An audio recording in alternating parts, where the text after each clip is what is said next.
Бажання потрапити в Чорнобильську зону відчуження в мене з'явилося ще в дитинстві.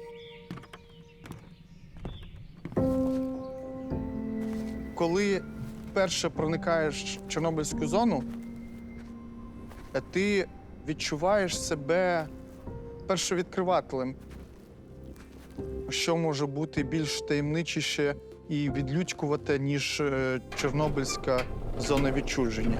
Чарівний край Черемошай. Щоб зробити відеогру на кшталт «Сталкера», треба зануритися в цю атмосферу. Не просто взяти візуальні референси, а передати саму суть та емоції зони. Знаходячись там, ти, звичайно, відчуваєш цей зв'язок з історією і з тими подіями, які відбувалися на цих територіях. От це почерк.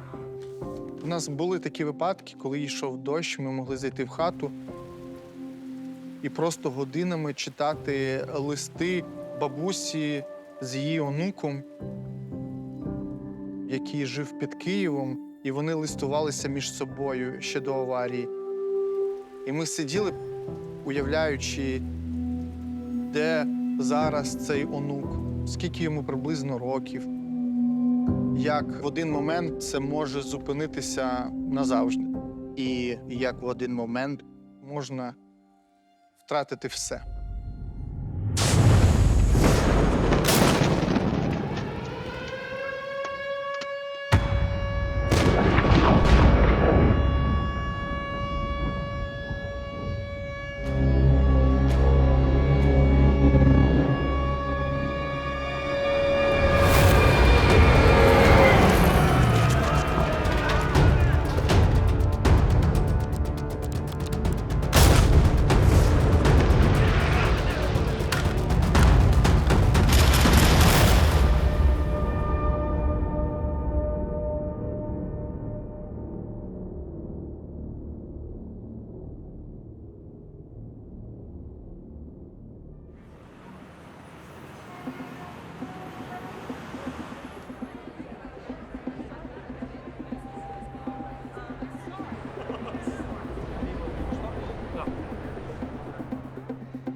Ніл був правий, щось з кольорами.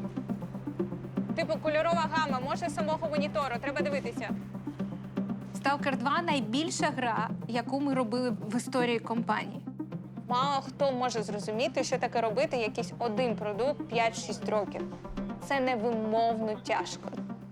Навіть якщо не дивитися на пандемію, війну. Ці наші знають про такий краш на корівника? Але є відповідальність, яку ми взяли перед співробітниками. Сфоткою просто де це? Якщо ми вже за щось беремося, ми це робимо, до кінця. Важливі речі легко не даються нікому.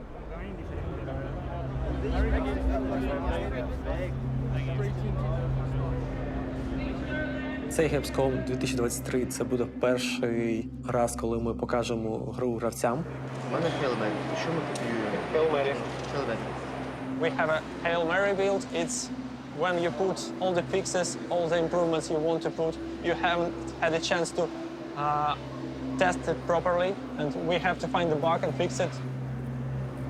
And I'm nervous. Investors are having a chance to get their hands on the game. You want to play? Давай ще раз пройдемося. We should let him work.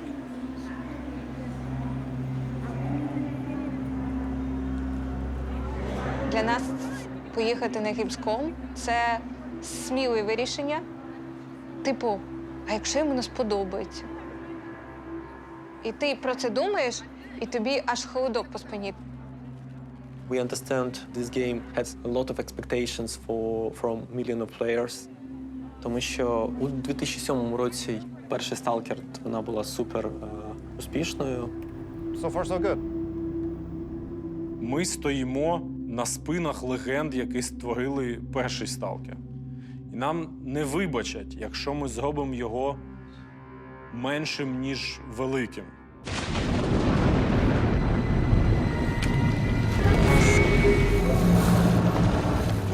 пам'ятаю опенінг-трейлер гри.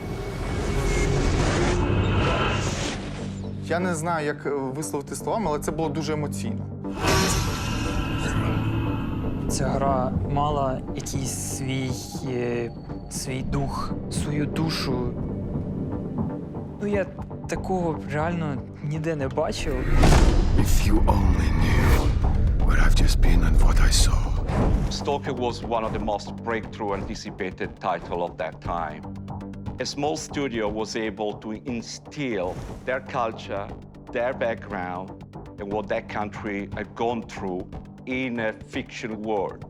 Straight from the heart of the Ukraine, here's S.T.A.L.K.E.R.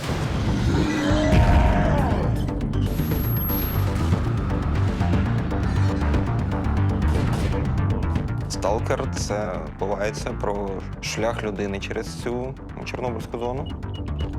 Це такий синтез класного шутера і радянської атмосфери, особливо там на Заході. Вона всіх цікавила. Ігри сурвайвал жанру, вони існували, але конкретно так, як це показав Сталкер, його ніде не було. I remember that I was walking into the swamps and they were dark and there were these damp sounds.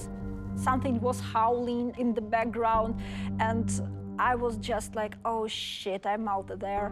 And it was, I think it is a very natural feeling for a rookie stalker. Тобто вона не була доволі була не казуальною. І це от саме те, що людям сподобалось. Людина могла понуритися у цей світ і залишатися в ньому дуже довго. Сталкер не закінчувався, коли ти вставав від комп'ютера. Свобода чи долг? Робили дуже багато різних локальних івентів для Stalker Fan Community. Ottelun säännöt ovat hyvin yksinkertaiset. Viimeinen mies pystyssä voittaa. Він створив стиль життя. А це набагато більше, ніж просто гра. Спочатку я думав, що це російська гра від російських розробників. S.T.A.L.K.E.R. Shadow of Chornobyl. Але коли я дізнався, що це проект український, що його там зробили в Києві, там в місті, де я був, для мене це було відкриттям. Одразу з'являються такі от думки, що, українці такі круті люди, і ти серед них, ти теж можеш це робити. Це та гра, за якою в тому числі українців почали вирізняти в світі. І на той час, будемо відверті, ще ніхто не відділяв Україну від СРСР.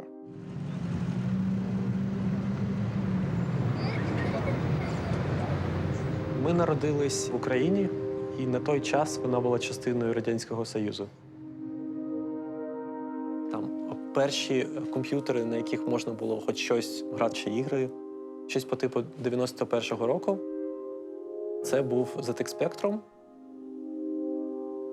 Такі консолі були у одиниць людей на всю країну. Вони були дуже дорогі. І мій батько, він вирішив ті гроші, котрі він збирав на автомобіль, витратити на купівлю першого комп'ютеру. Це було досить складно пояснити моїй мамі, але він наголошував, що це інвестиція у майбутнє. GSC була заснована в Києві, в Україні, в 1995 році. Компанію заснував мій брат Сергій. GSC – це його ініціали. Григорович Сергій Константинович. Це взагалі була мрія зробити щось визначне. Тим більше в Україні, де до цього гейм-індустрії як такої не існувало. Мені було дуже цікаво розуміти, як розробляється контент. Прийшов на фултайм роботу і розпочав працювати як QA. Мені тоді було 14 років. Зі всіма спілкувався, дивився, як вони працюють. І так я дізнавався, як робити ігри. Це були такі дуже творчі люди, які намагалися зробити щось дуже цікаве, щось дуже нове і щось дуже прогресивне. І тому в нас досить багато приходить людей, які не працювали до цього в ігровій індустрії, але вони є кваліфікованими програмістами. Я приєднався до GSC Game World в березні 2002 року. Тоді це був ще проект Oblivion Lost. Сталкер, в ньому була сюжетна конструкція інша. Це була не Чорнобильська територія. Це було десь Майя. Там були ацтеки і майя, і от щось таке, і прибульці. Але плюс Сергій хотів додати дещо, що прив'язувало це до України.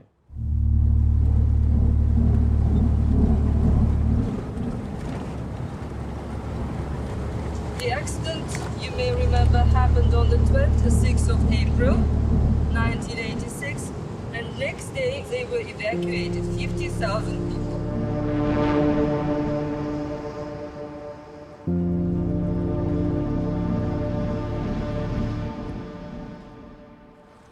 Ми з командою випадково поїхали на екскурсію в Чорнобильську зону.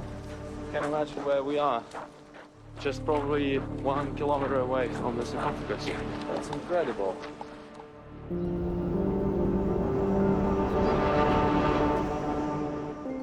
Побачив цей сеттинг і такий, вау, мабуть, хочеться зробити про цю гру. Цю випадковість, яка потім переростає в щось більше. Це на той час було дуже контроверсійне рішення. І я знаю, що були коливання з цього приводу. Трагедія була дуже близькою ще в той час. Ця кров ще так, вона була тепла. І це те, що тече у жилах людини. Держи это место! Держи! Moscow does not like to admit mistakes, just bury them. Tonight it seems to be doing both. Moscow stunned the world by announcing an accident at one of its nuclear power plants. And the fact that it said it in public may be a tip-off to a lot of destruction, possibly death, for some of the 2.5 million people around Kiev. Kiev is about 80 miles from the plant. Radio Budapest also noted that the plant is near the city's water supply, leading to speculation that the water has been contaminated. Це трагедія неймовірних масштабів, яка не мала за жодних обставин статись. One of the big problems of the Russian reactors is that they do not have any containment around the reactors such as is required in the United States. So I think the Russians are reaping, unfortunately and tragically, the consequences of poor design.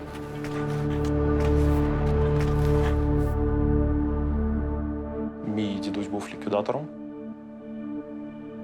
Він будував стіни підземні, щоб підземні води не потрапили далі, ті, які заражені радіацією. Він помер від раку. І я очікую, що дуже багато людей, ті, хто там народились, ті, хто там живуть, так чи інакше помруть від раку. Люди розуміли, що вони загинуть, і вони все одно вирішили піти на це, щоб врятувати сотні тисяч людей, може більше.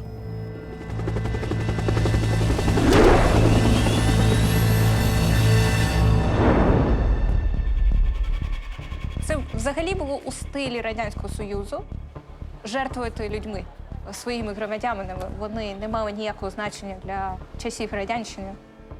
What about the people who live near that plant?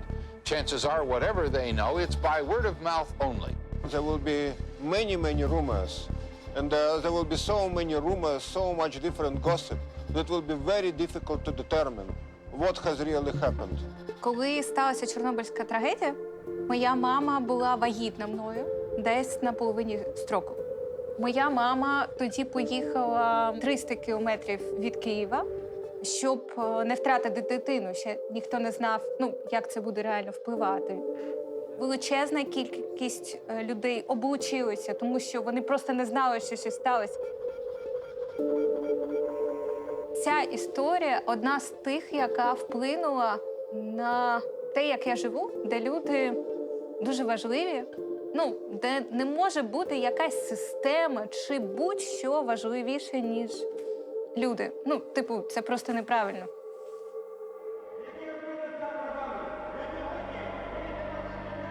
До 86-го року Україна ще була десь ментально в Совєтах.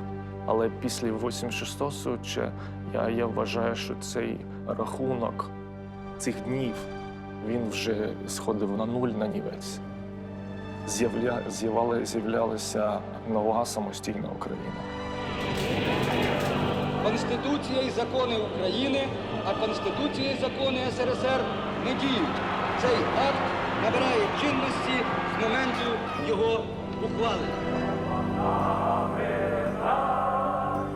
For most Ukrainians, the chance to set off on their own is a dream come true. A chance finally to cast off 300 years of Russian rule. Political affirmation of independence is only the first step in a long process of disentanglement from 7 decades of Soviet centralized planning. Only when that process is completed will Ukrainians be masters of their own destiny.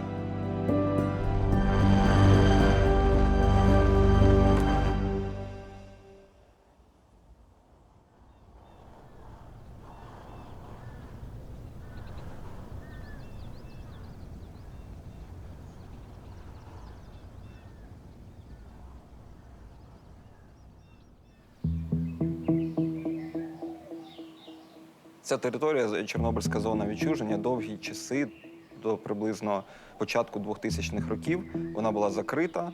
Ніхто не розумів, крім самих працівників Чорнобильської зони, що там відбувається, які реальні наслідки аварії. Це такий собі світ у світі, всесвіт, який назавжди закоркувався в часі. Це безлюдна зона, там покинуті речі, покинуті домівки. Там інколи можна почути від людей різні історії про якісь експерименти, про якихось мутантів.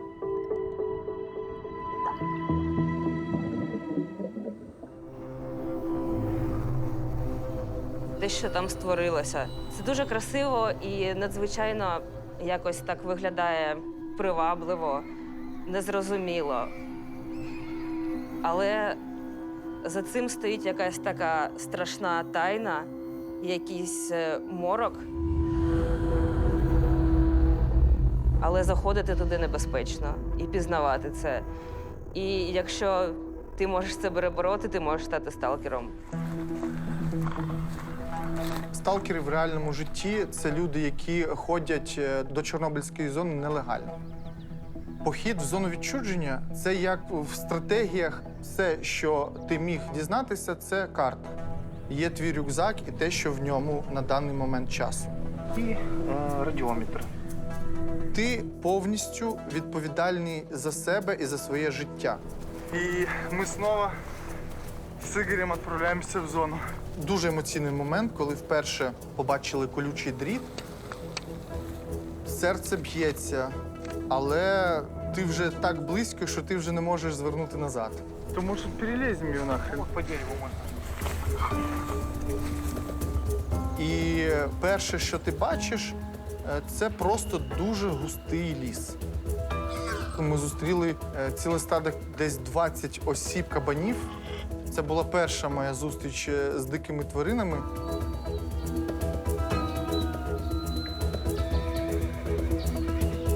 Ми можемо літералі побачити, що реально робить природа.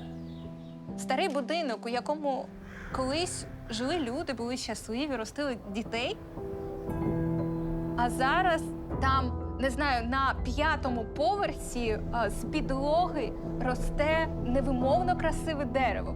Просто посередині кімнати.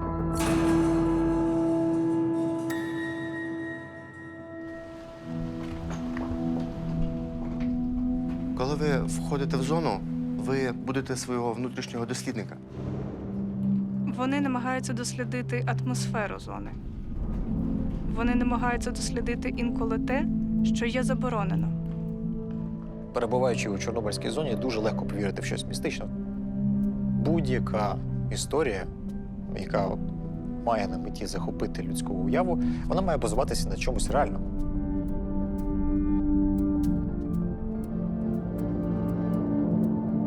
Оце ставлення, що це дуже небезпечно і дуже дивно, Хорошо сохранившаяся церковь. він такий дуже атмосферний.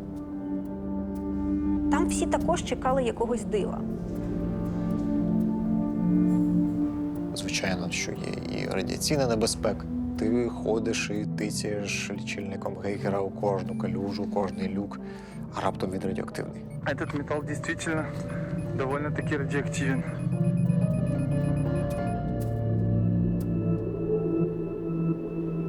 Вона просто застигла в цьому жаху. І ця територія як пам'ятник тому, чого не має відбуватися на цій планеті. Той час залишився у 86-му році.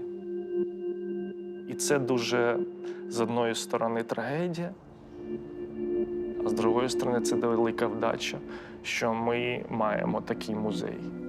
Музей часу, я б назвав цього.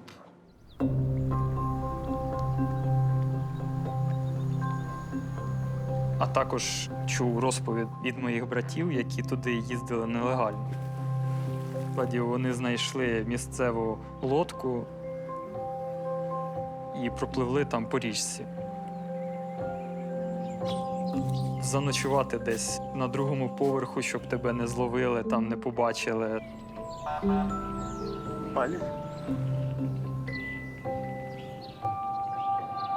Але тим не менше, не тільки авантюризм рухає ними, а й ця жага познати щось невідоме. Я вважаю, що кожен член команди, принаймні, бодай один раз, має побувати в зоні відчуження. Ти маєш відчути матеріал, над яким ти працюєш. Команда багато разів їздила до Чорнобильської зони відчуження.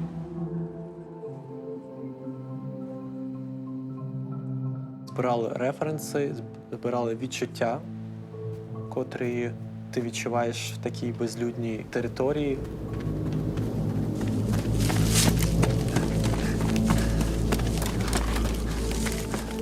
І гра «Сталкер» розкриває атмосферу всієї території, всієї зони відчуження. Вона передає емоції. Бой, защитники монолита! В бой! Отомстим за павших братьев наших! Одним з антагоністів оригінальної гри є таке зване угруповання «Моноліт». Це, як на мене, це одна з таких алюзій на тотальний контроль, що ми переживали під час радянської окупації.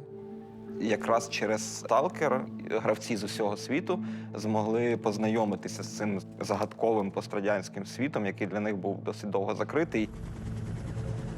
Для людей Західної Європи і США, всього світу, це щось нове. І саме через це людям він так полюбився і запам'ятався на роки. Якщо гра впливає на світогляд, то це вже не гра. Очень приятно, что вы пришли. Очень приятно, что вы цените то, что мы делаем для вас. Мне очень приятно думать о том, что сталкер-движение, оно существует не только в рамках какой-то маленькой территории, но и, возможно, всего мира. What comes with a very engaged and very demanding community is they always want more from you. You have people that for years have been wanting the sequel. The anticipation level was stratospherical.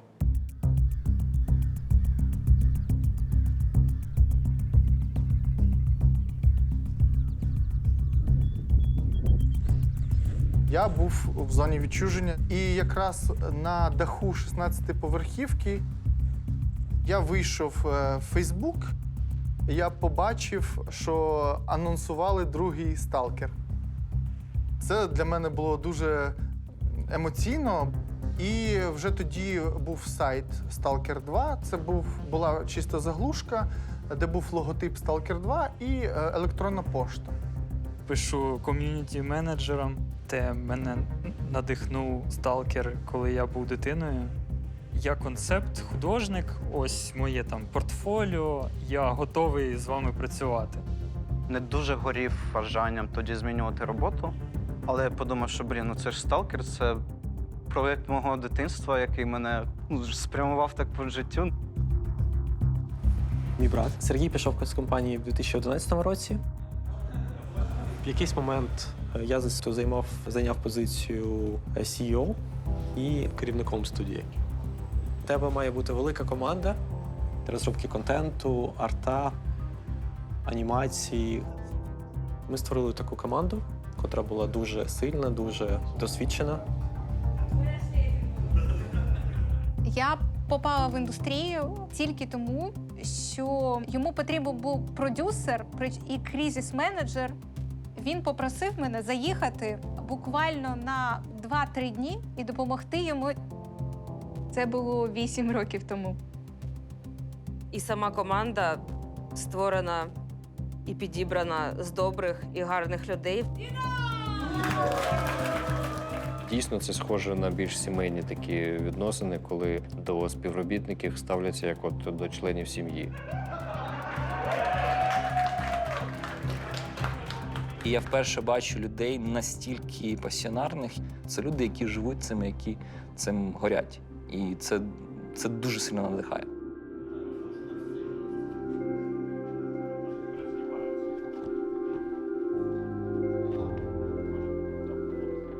Один з найзахопливіших елементів гри «S.T.A.L.K.E.R» – це величезний відкритий світ. Тут ти більш вільний в тому, що ти робиш. У «S.T.A.L.K.E.R 2» ми хотіли дати свободу. Свободу грати, як ти хочеш, вибирати, ким ти хочеш бути. І про цю свободу, мені здається, наша гра. Для мене це прагнення до незалежності, прагнення до волі є однією з тих рис, яке дуже сильно вирізняє нас як націю. Це дуже великий проєкт. Для мене і для команди надзвичайно важливо показати, що ми, українська компанія, робимо якісному рівні. Давай музику з кіберпанка. We all have this spirit of unity, doing this game together really as a single team. This is our main strength, and this is why the game will be beautiful. Good luck for us. We'll see you next year.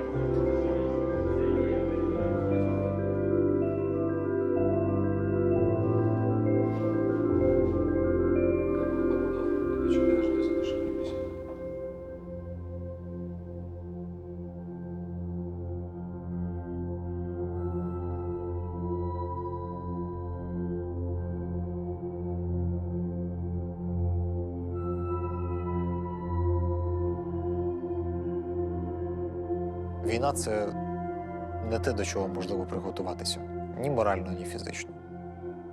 Війна – це не є нормальним станом для людей.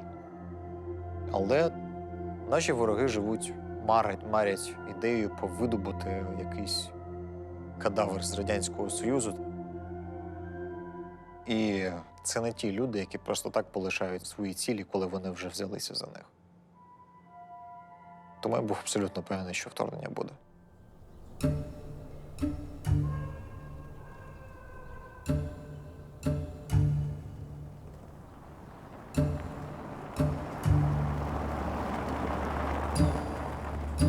The men and women of Ukraine's border guard are getting ready. They may be called upon to be this country's first line of defense. It all began last November when satellite images began showing Russian troop movements close to the border with Ukraine. Найбільше нервувати я стала восени 21-го року, коли російські війська типу на навчаннях були під українськими кордонами у різних місцях. And yet, the authorities have been playing down the current threat, saying the Russians do not currently have enough forces in place for a full-scale invasion. If you looked at social media in Ukraine yesterday, all the talk was not about invasion, but actually their contender for the new Eurovision Song Contest. Ну, я тривожився не те, щоб надто сильно, тому що Росія часто проводила тренування кожен рік. І те, що вони бряцали зброєю, ну, це було не нове. Russia's foreign minister, Sergei Lavrov, said his country had no plans to attack Ukraine. Все гучніше так звані рупори Москви починали говорити, та нічого не буде. За всю історію ми звикли, що якщо росіяни кажуть, що нічого не буде, то треба хвилюватися. Я нервувала ще більше.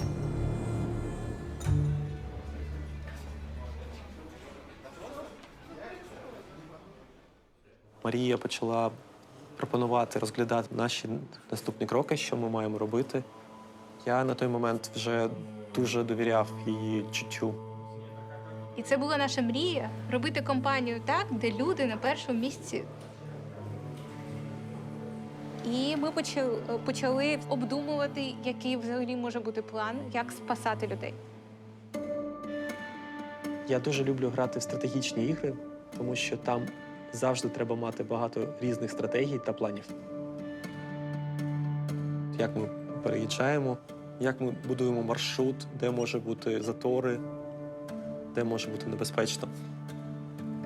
Хоча б евакуювати із Києва до точно безпечної зони біля кордону.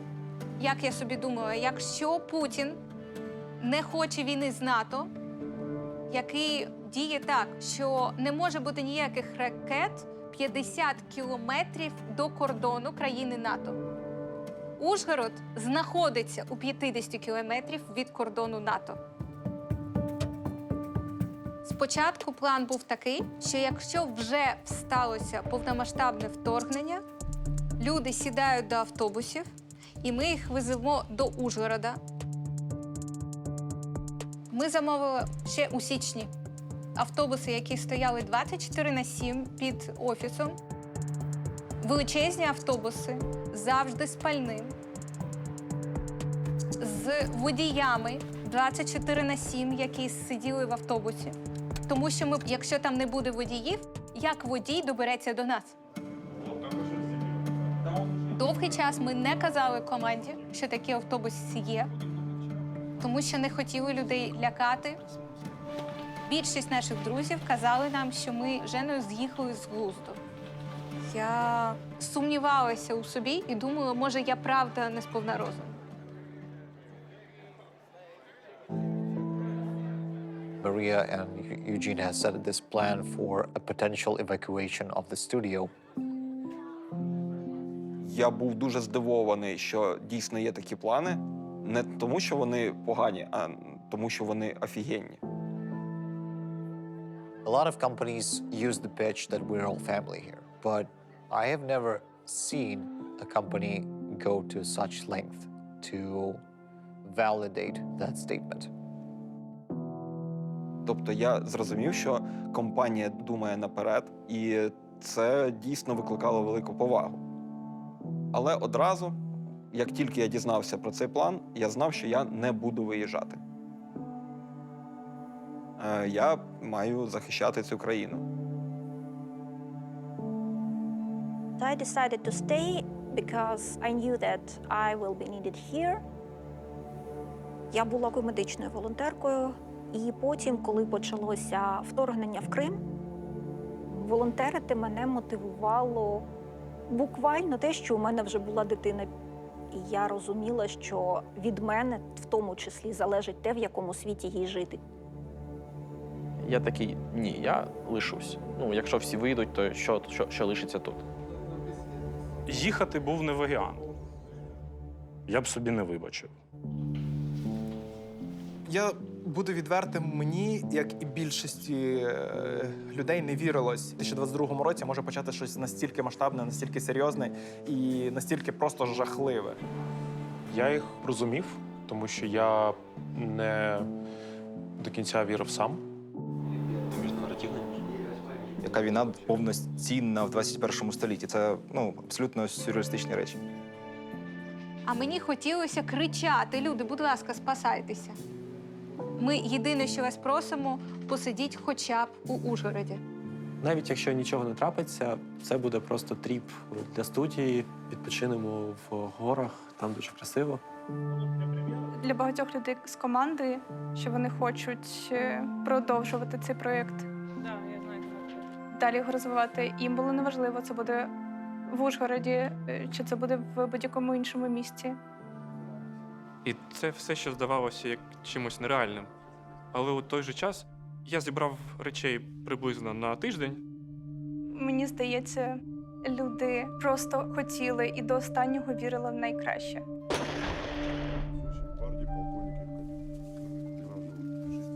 Коли від рішень залежить доля багатьох людей, і ти не впевнений, що ці рішення вірні, то це дуже лячно. Але я дійсно не розумію, як можна щось робити інакше.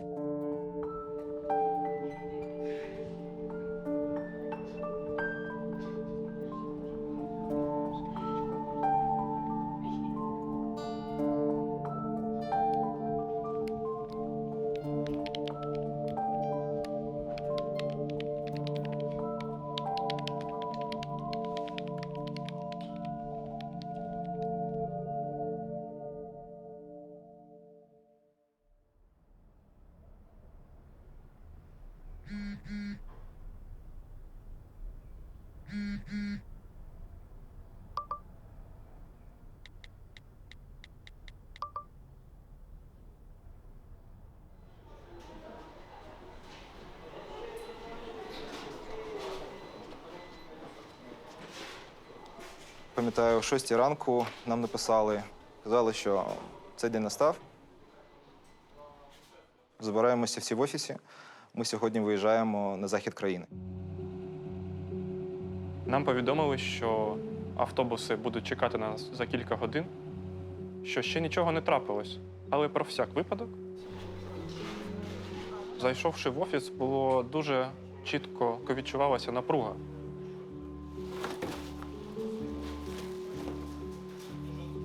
До цього були стільки розмови, що раптом що, а зараз це вже серйозний діалог. Сказали, збирайте документи, речі першої необхідності.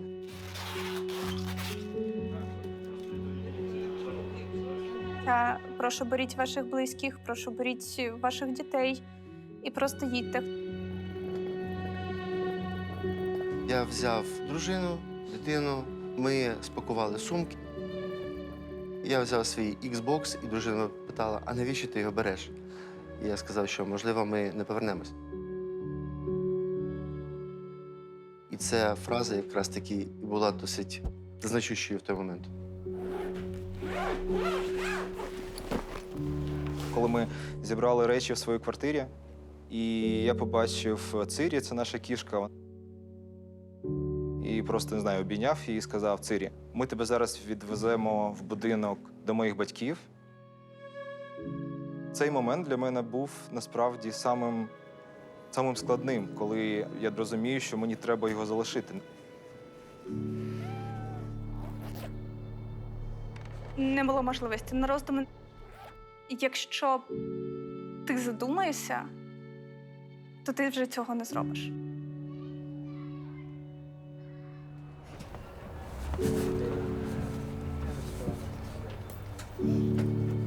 Це було дуже складно виїжджати з Києва, але коли ми виїжджали, ми дійсно не розраховували, що це затягнеться надовго.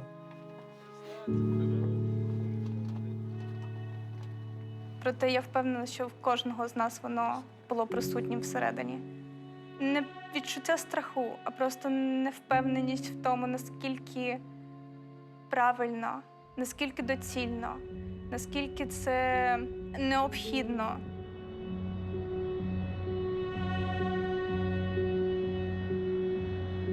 Частина людей поїхала автобусами, частина на своїх машинах. Нам просто сказали, ось координати, їдьте туди. Це найбільша країна Європи. Транспорт з Києва до Ужгороду займав багато годин.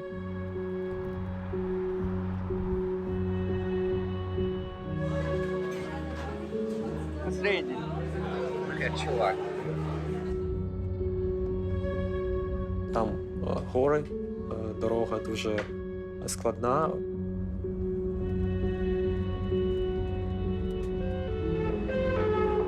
І це все було дуже-дуже довго тягнулося.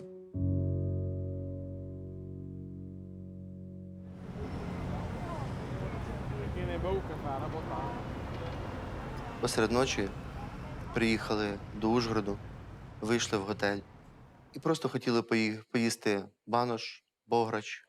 Це українські страви, які притаманні тій території.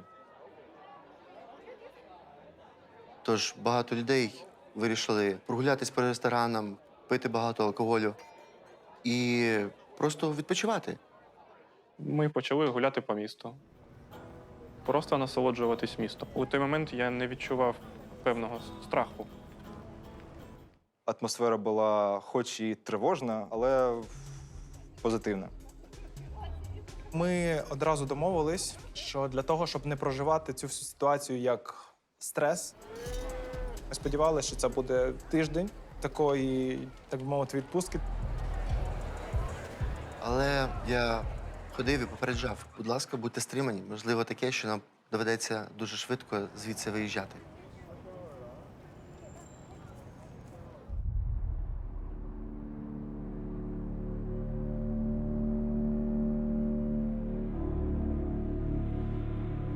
Уважаемые граждане России, дорогие друзья, тема моего выступления – события на Украине.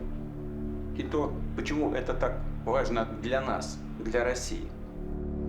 Один з дуже страшних для мене днів – це була промова Путіна. Конечно, мое обращение адресовано и нашим соотечественникам по Украине. I stayed in Kiev with my mother and my daughter. My friend in Moscow, he called me in the middle of the night. He worked in television and he saw Putin's speech before it was aired. Современная Украина целиком и полностью была создана Россией. And he said that, Dasha, you have to run, it's war. Здавалося, що після його промови через 5 хвилин підуть ракети. Россия имеет полное право принимать ответные меры обеспечения собственной безопасности. Именно так и будем поступать.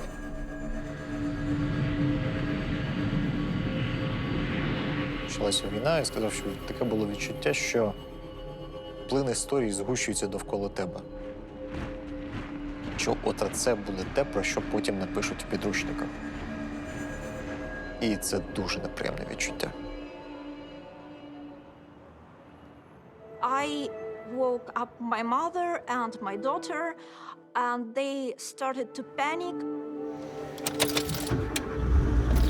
We found a friend of the family who has a car, and she took them to the border. I was waving to the car, and so my daughter was pressing her cheek to the rear window, and she was crying, and I was crying.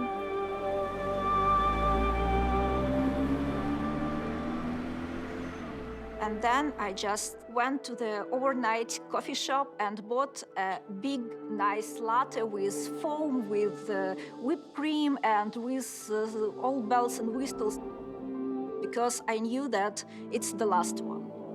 And for quite a time, it was the last one.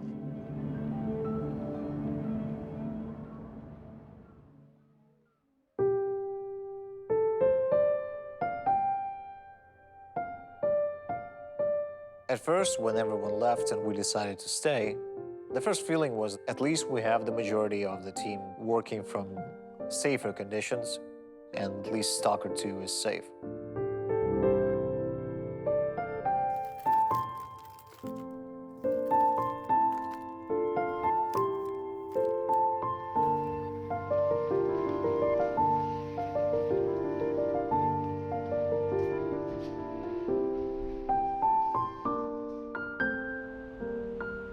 Мама, помаши Егору, я снимаю видео. Видишь, все. У нас все здесь. У нас в судку, вот там вот у нас мультиварка стоит, обогреватель. Так что все, закрываемся на ночь.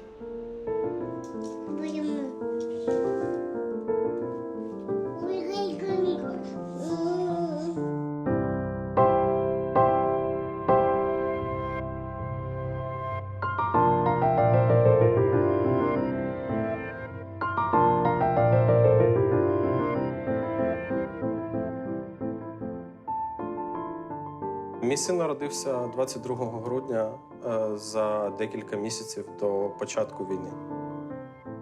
Я в той час чекав, коли ми отримаємо загранпаспорт на неї та зможемо поїхати з сім'єю. Нам подзвонили 23 лютого. Я отримав повідомлення, що ви можете завтра зранку приїхати забрати документи на дитину. В нас був план виїхати з країни 24 лютого. Але все пішло не так, як планувалося.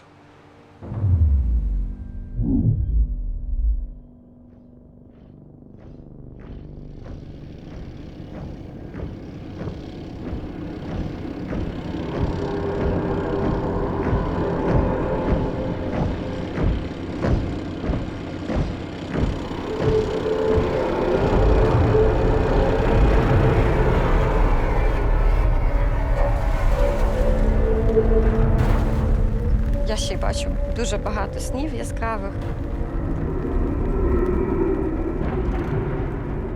За вечір до. Мені снилося, що на мене впала, чи просто впала металева конструкція, башня, не знаю.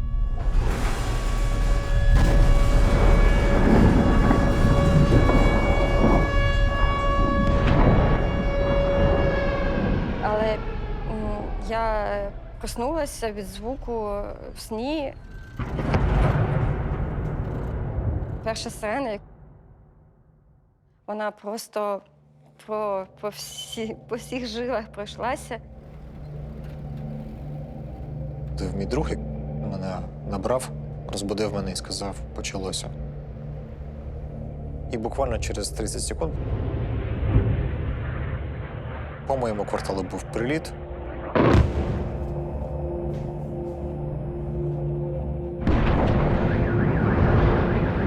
Я прокинувся від вибухів. Це були перші прильоти по нашим аеропортам та нашій енергосистемі.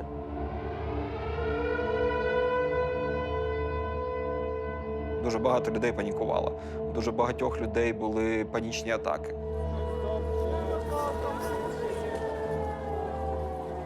Я пам'ятаю першу тривогу, яку ми почули в Києві. Це було доволі моторошно. Найбільша моторошність, вона була через моторошність розуміння, що від цього звуку там буде залежати твоє життя.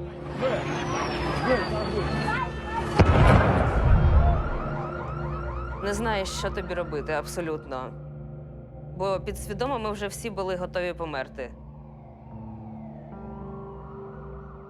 Всі лякалися. Ми усі спускалися увесь дом у підвал. І коли я побачив свою жінку та дитину, яку вона тримає, і цей холод там, і дитина плаче, це було як таким, як нож у серці.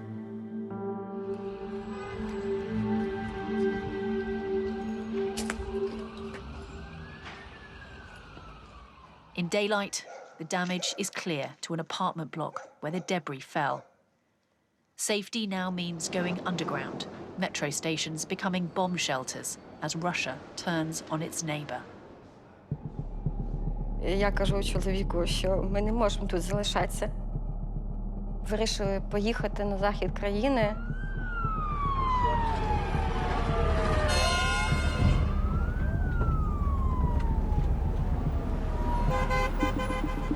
виїхали від під'їзду, ми від'їхали, ну, прямо, правда, 30 метрів. Ми стали в пробку, яка довжиною, напевно, метрів 500. Без перебільшення за 40 хвилин, там, за годину ми проїхали 3 метри. Ми просто вирішили, що це не має ніякого сенсу.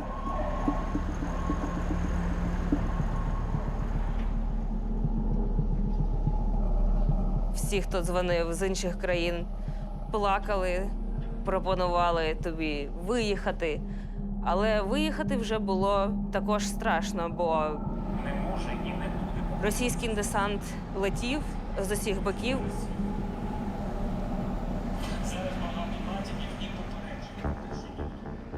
Тому що наступ почався не тільки на лівобережній стороні України, а й на правобережній зі сторони Чорнобильську атомну електростанцію. Происходит прямо сейчас на моих глазах. Russia appeared to be targeting essential infrastructure. Helicopter gunships hovering above a power plant.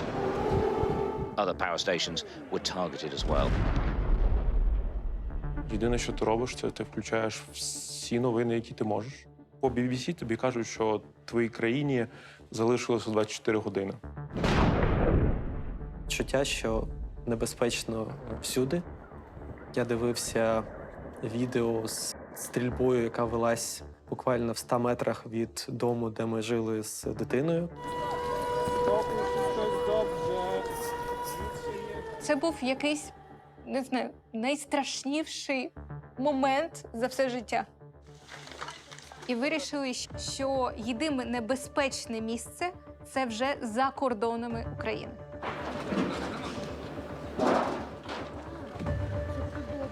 Не було часу, щоб розмірковувати про це, щоб це переживати. Треба було займатися евакуацією, розміщенням людей в Угорщині.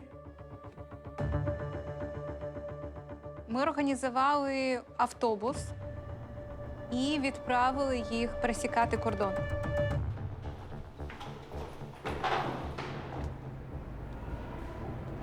В сльозах. Вийшли з готельного номера в лобі. Час був обмежений.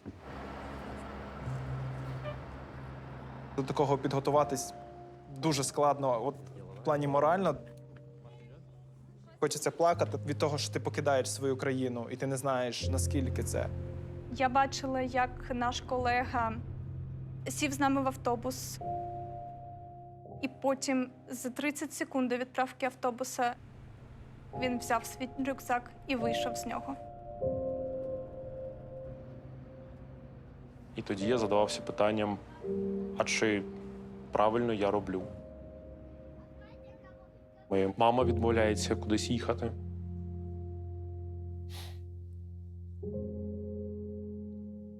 А я відчуваю себе зрадником. Я відчував невимовну провину. Провину за те, що я виїхав і залишив своїх близьких. Я намагався зрозуміти, а чим я кращий за інших, чому я маю право бути у безпеці, а чому такого права не мають інші.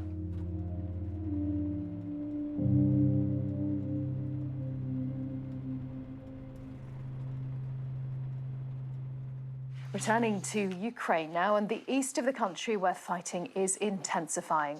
Its armed forces are increasing their efforts to train volunteers to reinforce those on the front line. These budding recruits will hand over their details and wait for the call. Citizen fighters in a nation which is rapidly mobilizing. Я Дмитро Ясенєв, розробник «Сталкера». Ніколи не міг уявити, що в 21 столітті в центрі Європи може статися повномасштабна війна і доведеться взяти до рук зброю. Таким чином, в перший день війни я і приєднався до Збройних сил України. Не було розмови з дітьми про це. То в мене не було відчуття, що є час певний, обміркувати, все зважити.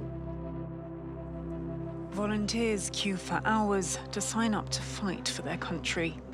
Men and women of all ages and from all walks of life crowd in the recruitment building. почала обдзвонювати своїх військових друзів. І я знову почала робити те, що вмію. Добувати рідкісну техніку, там, оптику, рації.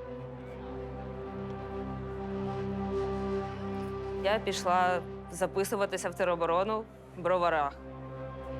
Я підійшла до цього центру, там було дуже багато чоловіків. Бачили просто величезну кількість людей, яка йшла на цей рекрутинговий центр. Це було тисячі людей. Вони були готові воювати. Tonight, there is overwhelming support for the men and women being asked to save their country. But there's also a deep fear the effort will not be enough. На момент, коли я приєднався до Збройних сил, Київ ще перебував на межі оточення з кількох напрямків. Скажу напряму. Тобто всі, хто туди прийшов, не думали, що це... Насправді, можу сказати від себе, що з людьми, з якими я там спілкувався, ніхто не думав, що ми проживемо більше 2-3 днів. Слава Україні! Героям слава! Слава нації! Перше враження, мабуть, було, що я роблю? Я ж взагалі нічого не розумію. На що я поперся до тої армії? І, чесно кажучи, я навіть злий на себе за те, що я надзвичайно непідготовлений пішов. В мене був рюкзачок сталкера, джинси, куртка зимова. От я так і пішов. Можна? Ми просто чекали. Чекали, коли ми отримаємо зброю, чекали, коли нам видадуть якісь розпорядження. Чекали смерті від ракети.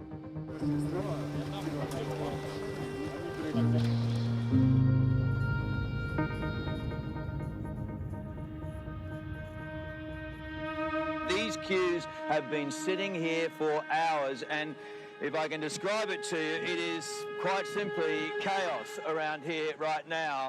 This is a scene that is being repeated across the multiple borders of Ukraine. We're seeing it in Romania, in Hungary. На кордоні були величезні черги. Ну, там, не знаю, сотень тисяч машин. З 5 ранку до 6 вечора кордони все ще були відкриті. Автобус, який був перед нашим автобусом, ще проїхав кордон у Європу. Наш вже ні, вже закрився кордон одразу перед нашим автобусом. Нас на тому кордоні було десь 40-45 осіб, включаючи дітей, стареньких.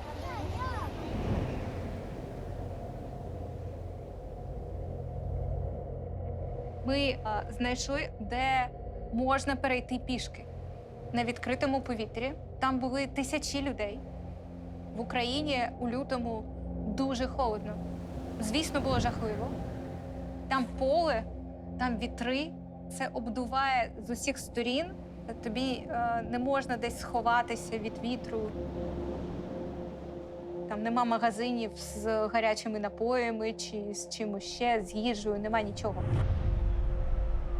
Кордон, коли ми вийшли, був перекритий і нас не пускали. Сказали, там вже багато людей. Розвертайтеся звідси, давайте. Там на місцях, все ж вмовила. Але після цього сам перетин, піший перетин, зайняв там, 12 годин. І там поле, там вітри. Я думаю, що я так не замерзала ніколи у своєму житті ever.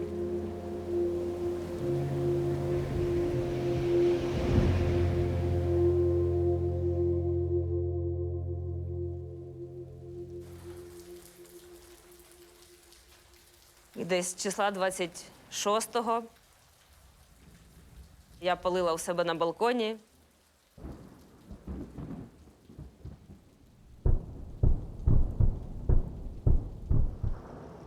Летить металевий дощ.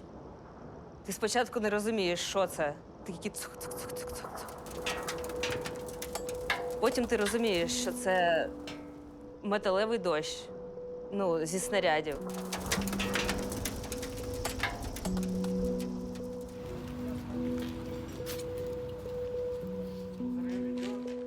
when there were first reports of civilian casualties, like mass civilian casualties.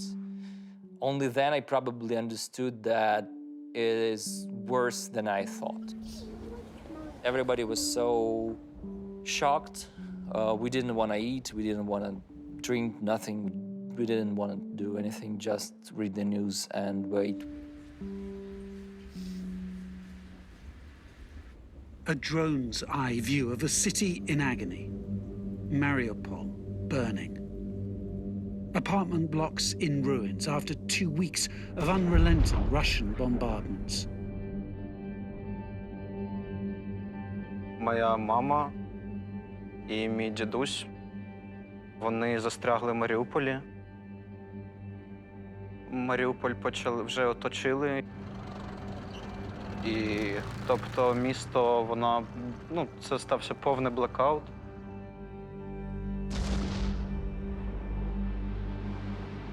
На 4-й день я повністю втратив зв'язок з рідними. Зі своїми рідними я не міг робити нічого, крім пошуку інформації, звісно, в інтернеті. Якісь фото, якісь відео людям вдавалося відправити. І я побачив там вікна своєї квартири, і він був весь у вогні, абсолютно, як половина вже обгоріла.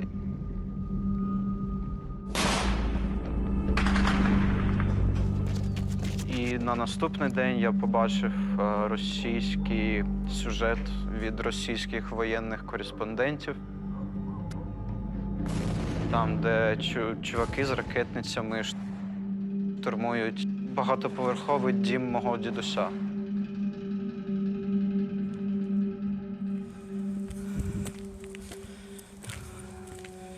Вот что осталось от нашей квартирки.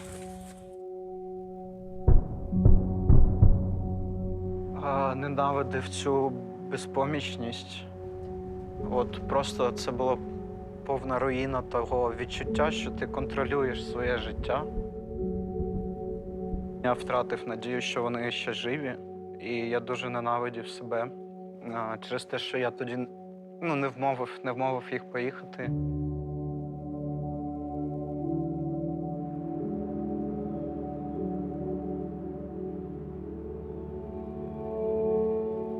Я ніколи не хотіла їхати з України. Ніколи. Більшість наших співробітників, ми не хотіли їхати з України. Завжди могли, не хотіли. Україна була і залишається нашим домом.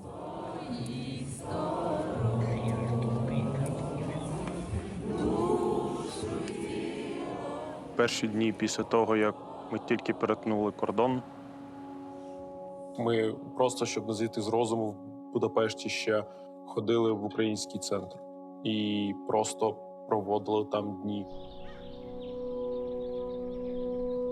Був просто дуже великий страх і незнання того, що буде далі. Зовсім. У нас були великі розмови, коли ми взагалі вирішували, якщо війна, якщо це не 2 тижні, не місяць, а може це роки, що ми будемо тоді робити? У нас майже немає техніки, у нас втрачені наші capabilities по фотограметрії, motion capture, аудіостудії. Багато чого втратили. Працювати – це один з найважливіших моментів, щоб не зійти з розуму.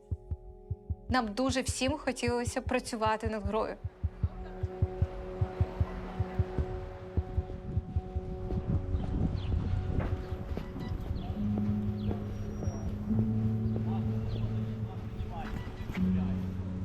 Війна – це дуже реальна і страшна істота. Було таке відчуття, що ми не можемо продовжувати проєкт, It was difficult to even imagine for me that I will return to game design, because how can I do these things when people are dying?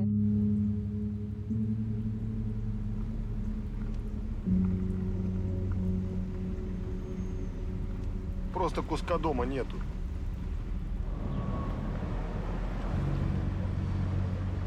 Дійсно, частина людей в Україні вважала, що 2-3 дні України не буде. Хоча б як мінімум Київ впаде.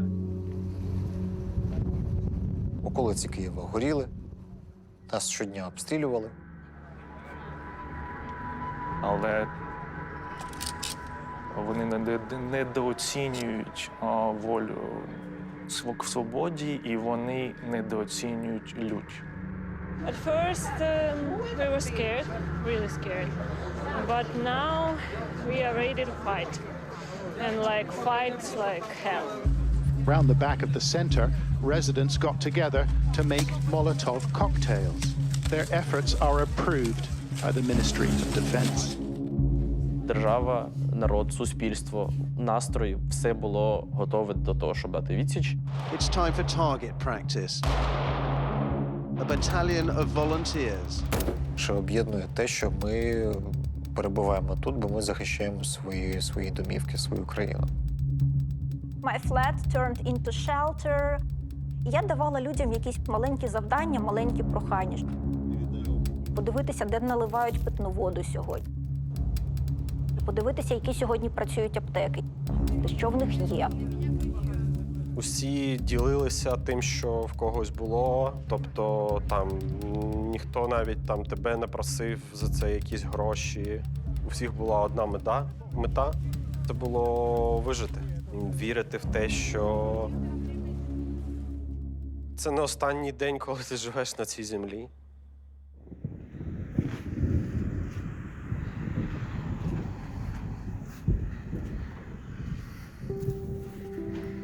Були дні дуже страшні. Я можу розповісти, у мене в селі не було світла. Зв'язку було повністю нуль, інтернету ніякого, і 2 тижні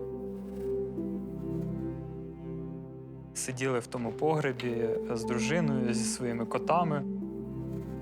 Та у мене було відчуття, що мене кинули, але це як воно сталкер. І треба вчитись якось в таких ситуаціях жити. Я перейшов на малювання на папері, тому розробка у мене не зупинялась.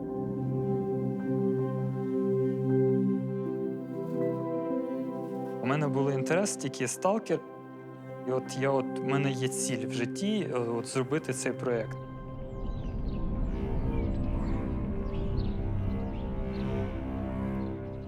21 березня смс-ка прорвалася.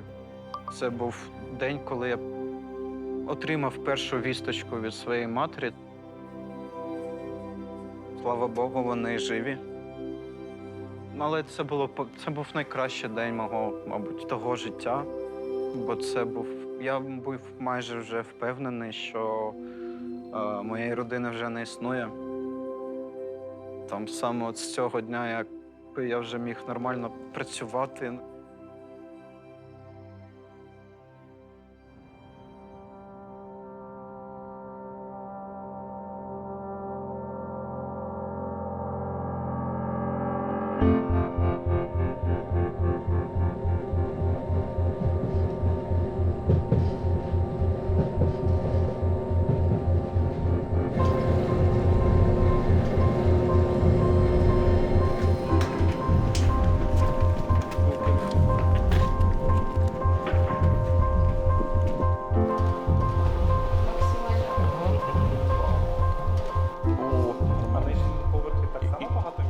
Ми знайшли офіс до Чеської Республіки. Дядько нашого співробітника знає людей, які керують цим офісом у Празі. Про Чеську Республіку ми не знали нічого взагалі. І нам треба було з нуля це якось організувати.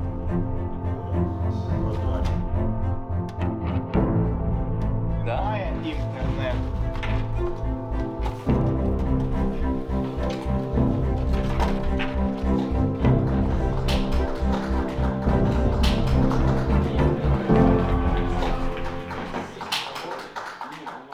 А там будуть звукові. На початку ми зіткнулися з величезною проблемою повного перекасту для акторів. Частина акторів пішла на війну, частина змінили місце свого проживання чи не виходили на зв'язок. Повний перекаст акторів у Празі був єдиний шлях для нас. Listen, the zone has remained stable for years. And that was only half of the problem because we didn't have a motion capture studio at the time. Ми повинні були побудувати motion capture студії звукозапису абсолютно з нуля.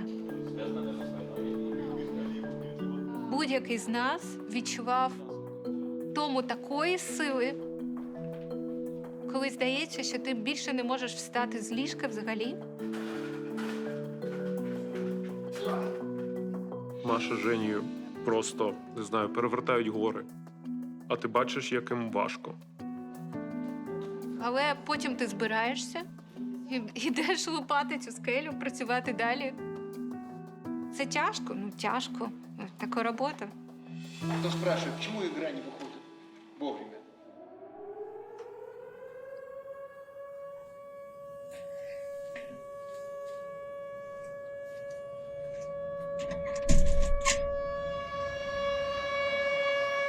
Рабочий день начинается с тревоги.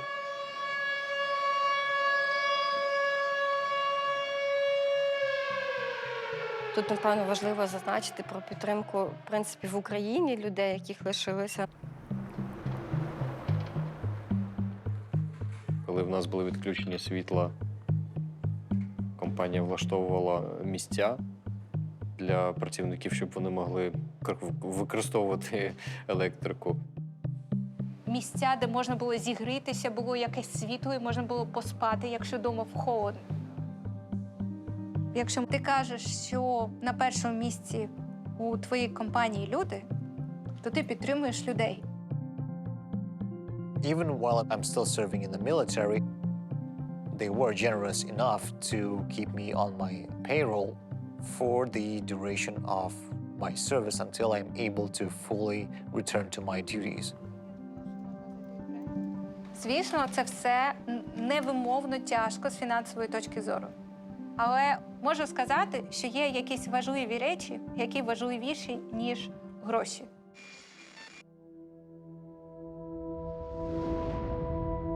І ми зайняли як компанія дуже принципову позицію по відношенню до Росії. Ми вирішили, що відміняємо всі продажі на території Росії. І ми вирішили відмовитися від російського озвучування і видалили ті матеріали, котрі вже записали. Це викликало дуже багато агресії з сторони російських гравців. До війни повномасштабної у нас дуже багато було звідти прихильників. Але в цілому варто зазначити, що російська мова, в принципі, російська культура мала дуже значний вплив на наше суспільство. В Радянському Союзі українська мова пригнічувалась. Що роками російська пропаганда несла російську мову, російську культуру. Вона подавлювала локальні культури всіх народів, які оточували Росію. Українці мали дуже довгу історію боротьбу з росіянами, їхнім впливом на нас, нашу культуру, на нашу мову, на нас самих. Українською говорити, розділяти нас і їх. І це для нас стало важливим. The decision to not support the Russian market. It's the right decision, but comes with consequences. Немає дня, коли вони не намагаються зламати цю компанію.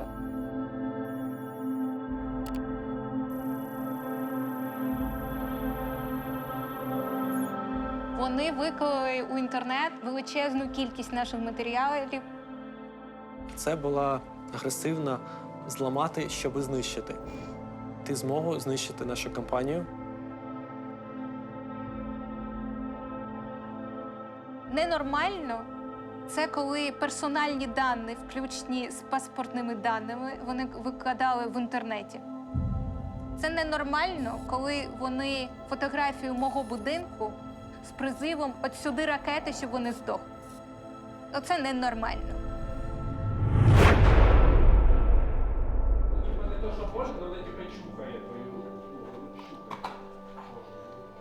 Every hurdle, every leak sets the bar higher. Гра для нас зараз – це елемент спротиву. Ми працюємо, щоб довести. Нас неможливо зламати. These guys are pulling me apart, man. I don't know what they're doing, you know?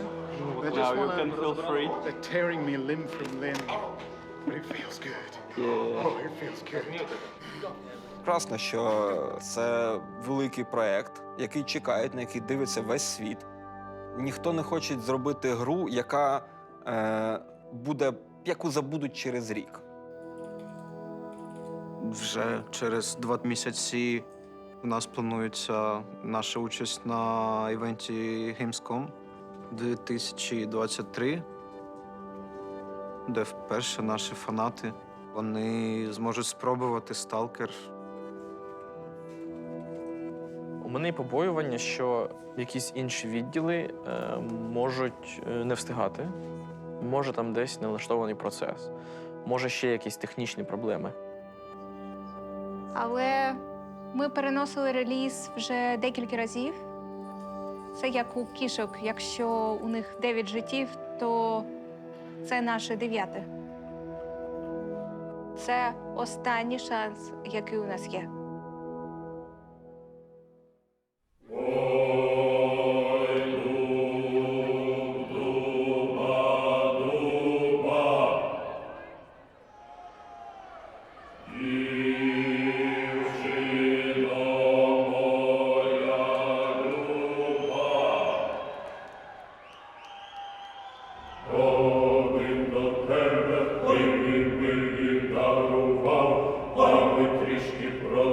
S.T.A.L.K.E.R fans have long awaited a new entry into the S.T.A.L.K.E.R franchise, but their patience is finally paying off. S.T.A.L.K.E.R, have fun.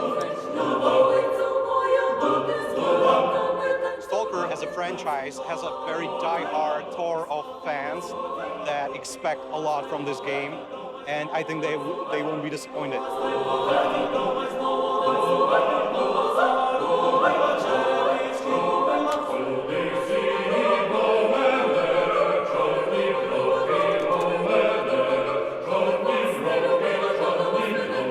I like the feeling of the weapons, the gunplay.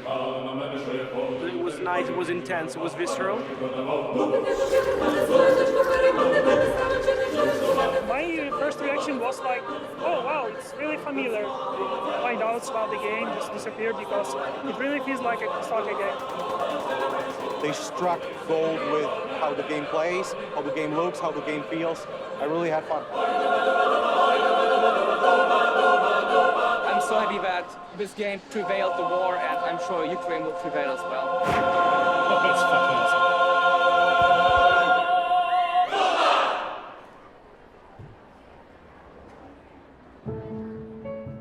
Головне у цьому, що будь-який розробник хоче, щоб його гравець отримав задоволення. І вже маленька частина сатисфакції, типу, може, дійсно я щось зробив. Оп. Для нас найважливіше це розважити людей. Це надихало. Вся команда була в захваті від такої реакції. Але, звісно, завжди буде частина людей, які щось одне очікують, а отримують трошки інше, і вони будуть ставитися до цього з критикою. You played Stalker 2. I sure did. The gameplay still seems a little bit early, like they definitely have a lot of polish to do.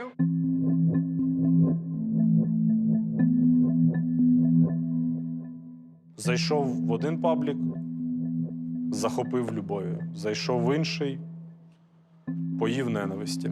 All the characters you interacted with, it just felt like placeholder stuff. Maybe it was, actually. Probably could be. There's a lot of promise there, but it's still a lot of work to do, so I'm curious how they're going to pull this off.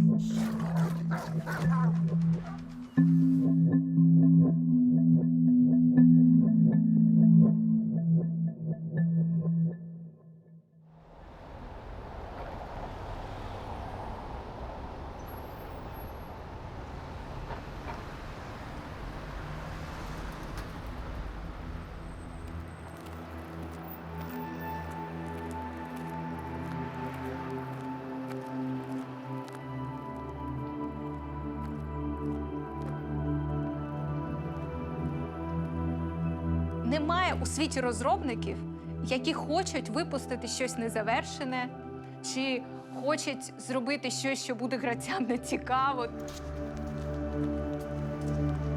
Але неможливо працювати ще завзятіше чи ще більше. Що ми все робимо для того, щоб це було якнайкраще. Для творчої людини не є ціль продати гру найбільшу кількість разів.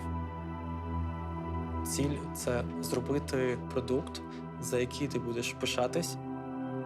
Звичайно, нам не вдалося там все зробити ідеально, але нам багато що вдалося. Досягти це для мене і для команди це надзвичайний успіх. Ми прямо як прапор, який далі майорить, хоч він і під вітром, і, не знаю, ракетами.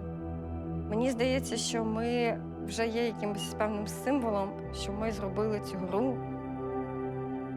І я хотів би, щоб якийсь умовний гравець він розумів, що за кожною історією, за кожним елементом, що є в «Сталкері», є людина, яка перемогла себе, щоб довести це до кінця.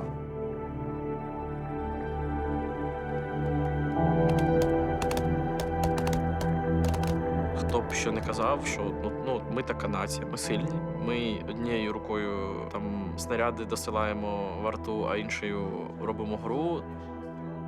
То це про нас. This is a team who's talking about their culture, talking about fighting for the existence of being a nation, of being a people, of having their own language. And now we all, as a world, have gotten to see how tenuous that, in fact, is. Це дуже складний проект. В тебе є тільки віра у те, що в тебе вийде. І зараз вже видно, що зможемо.